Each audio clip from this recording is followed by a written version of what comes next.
ഇതുവരെ ഞാനത് ആരോടും പറഞ്ഞിട്ടില്ല. ഇനി പറയാതിരിക്കണമെങ്കിൽ നീ ഇപ്പൊ തന്നെ പോയി അമ്മാവനോട് സിംഗപ്പൂർ യാത്രയ്ക്ക് തയ്യാറാണെന്ന് പറയണം.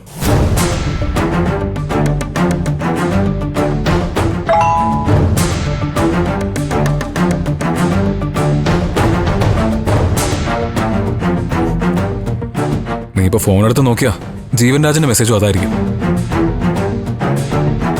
മഞ്ചാടി, 2 മിനിറ്റിനുള്ളിൽ നീ ഒരു തീരുമാനം എടുത്ത് അങ്ങോട്ട് വന്നില്ലെങ്കിൽ ആദ്യം നിന്റെ ഈ ഫോൺ ഞാനിങ്ങ് വാങ്ങും.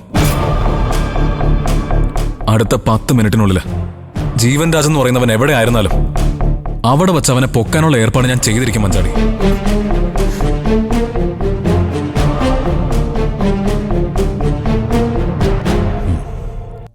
രഘുവേട്ടൻ അങ്ങനെ ഒരു മുഖം കൂടി ഉണ്ടെന്ന് നിനക്കറിയാലോ.